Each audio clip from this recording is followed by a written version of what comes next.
Hindi siya ipinanganak na halimaw. Pero bawat sugat, bawat trauma, unti-unti siyang ginawa kung ano siya ngayon. Ito ang storya ni Richard Ramirez, isa sa pinakabrutal na serial killers sa Amerika. Si Richard Ramirez, noong childhood at early teens niya, ay parang perfect storm. Perfect storm ng biological trauma, matinding pang-aabuso sa pamilya, at exposure sa sobrang violent na mga bagay na ayon sa experts, nag-wrap ng development niya. Si Richard ay nakaranas ng 2 major head injuries bago mag-edad ng 6 na madalas ilink ng forensic psychologist sa naging aggression niya kalaunan. Noong 2 years old pa lang siya, nahulugan siya ng dresser. Nawala ng malay ng mga mahigit 15 minutes at kinailangang tahiin ng 30 stitches. Sa age naman ng 5, tinamaan siya sa ulo ng swing sa park at nawalan ulit ng malay. Dahil sa mga injuries na ito, na-diagnose siya ng temporal lobe epilepsy. Madalas siyang magkaroon ng seizures at long staring spells noong bata pa siya, na paniniwalang nag-contribute sa mga disturbing visions niya kalaunan. Ang tatay naman niya na si Julian, isang army veteran at railroad worker, ay kilala sa sobrang explosive temper. Madalas niyang mugbugin si Richard at ang mga kapatid nito. Hindi lang isang beses pero paulit-ulit na pambubugbog. Para makatakas sa galit ng tatay niya, nagsimulang matulog si Richard sa sementeryo noong 10 years old pa lang siya. Bilang parusa, minsan ikinadena siya ng tatay niya sa isang crucifix sa sementeryo magdamag. Kalaunan, tumira siya sa ate niyang si Ruth at sa asawa nito na si Roberto, na isang peeping Tom. Sinasama niya ito sa gabi para manilip sa mga kapitbahay. Ang pinaka-direktang mentor sa buhay ni Richard ay ang pinsan niyang si Miguel, isang Vietnam War veteran. Ipinagyayabang ni Miguel ang panggagahasa, pang-torture at pagpatay niya sa mga babaeng Vietnamese. At pinapakita niya pa kay Richard ang mga Polaroid na trophy ng mutilated na katawan at putol na ulo. Tinuruan niya rin si Richard ng stealth maneuvers at kung paano pumatay, tulad ng paghiwa sa lalamunan ng hayop para maubos ang dugo nito. At noong 13 siya, habang nasa bahay siya ni Miguel, nasaksihan ni Richard kung paano barilin ni Miguel sa muka ang asawa nito sa gitna ng pagtatalo. Tumalsik umano ang dugo kay Richard at kalaunan sinabi niya pa na exciting ito para sa kanya at hindi nakakadiri. Pagsapit ng early teens niya, tuluyan nang na-detach si Richard sa normal na buhay. Nagsimula siyang mag-sniff ng glue at magmariwana sa edad na 10. At umabot sa LSD at heavy drug use pagsapit ng 14. Nagsimula ang interes niya sa occult noong mid-teens. Na-impluensyahan ng horror movies at sariling interpretasyon niya sa heavy metal music tulad ng AC/DC, Highway to Hell. Sa edad na 15, habang nagtatrabaho siya sa Holiday Inn, nahuli siyang nagtangkang mag-rape ng isang babaeng guest. Nakiiwas siya sa kaso dahil tumanggi ang biktima at ang asawa nito na bumalik sa Texas para mag-testify. Noong 1977 naman, ipinadala siya sa Juvenile Detention Center dahil sa sunod-sunod na petty crimes at burglary, bago tuluyang lumipat sa California sa edad na 18. Ang modus operandi ni Richard Ramirez ay sobrang hirap i-profile ng mga investigador dahil pabago-bago ito at wala siyang specific na target na type ng biktima. Pero may ilang patterns na lumabas noong 1984 hanggang 1985 spree niya.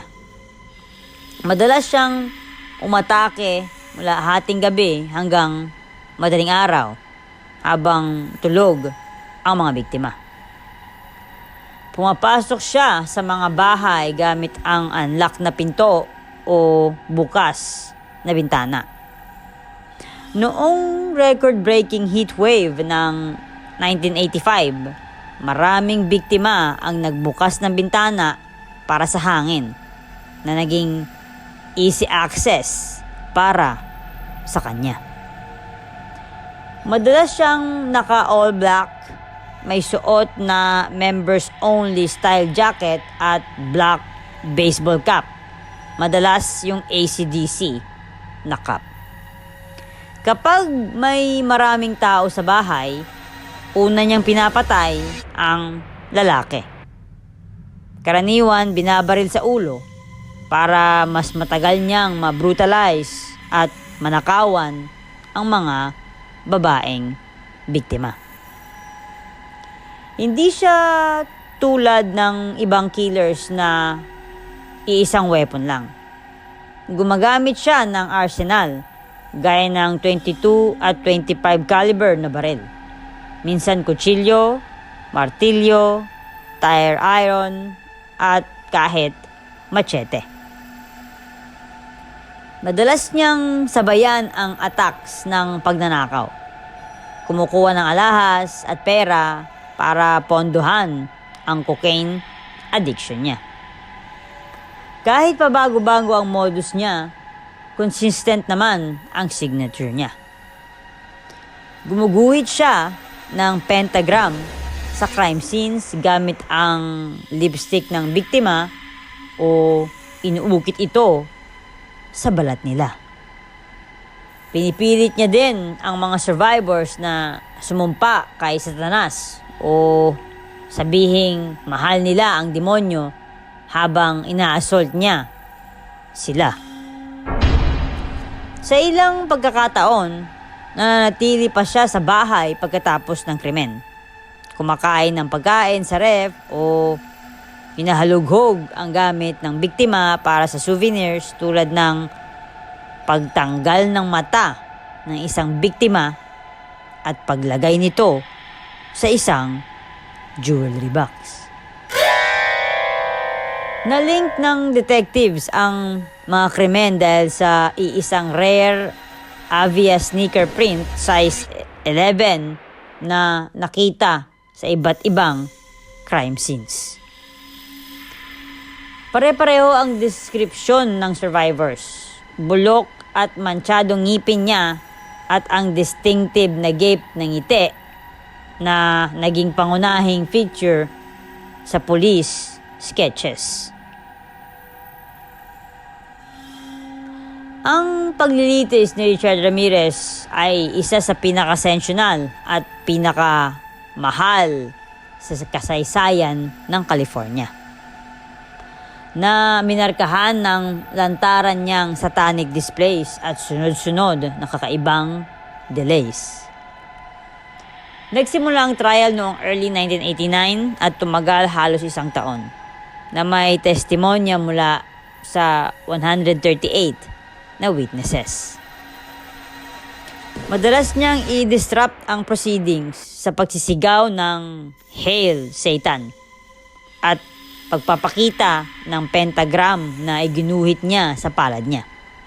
Madalas din siyang naka-sunglasses habang tititigan ng matindi ang survivors at mga pamilya ng biktima sa courtroom. Noong August 4, 1989, pansamantalang nahinto ang trial nang natagpuang patay sa apartment niya ang juror na si Phyllis Singletary na binarel. Kinabahan ng jury na baka si Ramirez ang nagutos. Pero kalaunan, nalaman na ang boyfriend niya ang pumatay sa kanya sa isang unrelated na insidente. Kahit sobrang brutal ang mga krimen niya, nagkaroon si Richard Ramirez ng groupie na followers. Mga babaeng pumupunta sa trial na nakaitim, nagpapadala ng love letters at kalaunan ay pinakasalan pa siya habang nasa death row.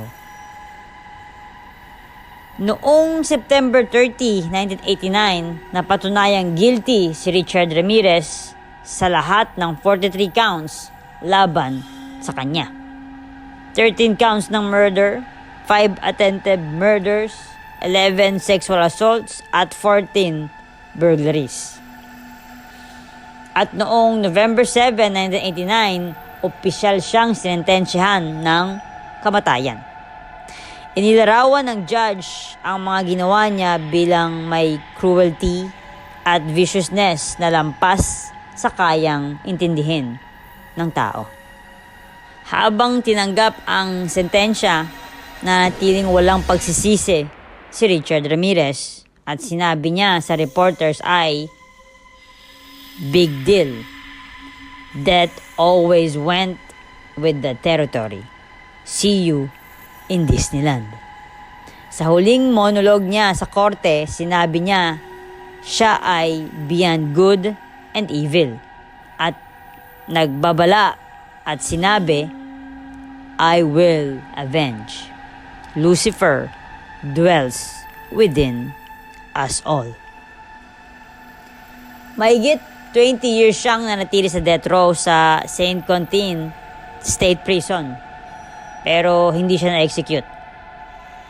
Namatay siya noong June 7, 2013 sa edad na 53. Dahil sa complications mula sa B-cell lymphoma, kasama sa mga contributing factors ang matagal na substance abuse at hepatitis C infection. Ang kaso ni Richard Ramirez ay hindi lang simpleng kasamaan. Isa itong kombinasyon ng trauma, neurological damage, at distorted belief system na nag-form ng isang taong walang empathy at koneksyon sa reality. Ang matinding head injuries at epilepsy niya ay posibleng nakaapekto sa temporal lobe, parte ng utak na may kinalaman sa emosyon, impulse control, at moral judgment. Kapag ito ay nasira o naapektuhan, ang tao pwedeng mawalan ng guilt, takot, at empathy. Hindi ibig sabihin ito na excuse ito, pero foundation ito kung bakit naging unstable ang psyche niya. Lumaki din siya sa abusadong ama, yung environment na puno ng galit at takot, at exposure sa real violence na ipinakita ng kanyang pinsan. At ang resulta, ang violence para sa kanya hindi na shocking. Naging normal na ito. At kapag ang bata nasanay sa ganitong environment, hindi niya na nakikita ang mali bilang mali, kundi bilang parte ng buhay. At imbis na mag-heal, niyakap niya ang dilim. Naging satanism na siya, control through fear, psychological torture. Hindi lang siya pumapatay. Kailangan niyang maramdaman ang power. Kaya meron siyang rituals, kaya pinilit niyang pasumpain ang victims. Ito ay hindi lang crime. Ito ay ego, domination, at identity. Yung pagiging walang remorse at proud pa siya at may arrogance sa court, nagpapakita ng complete emotional detachment. Hindi siya connected sa consequences. Wala nang humanity ang victims para sa kanya. Ang ganitong klase ng tao, hindi lang ipinanganak na masama, kundi nabuo sa layers ng trauma, exposure, at choices. Kaya, mga bestie, ang trauma na hindi mo hinihil at pinaulit-ulit ko to, pwedeng maging dahilan ng sarili mong pagkasira. Pero tandaan natin, hindi lahat na nasaktan nananakit. May choice pa rin tayo.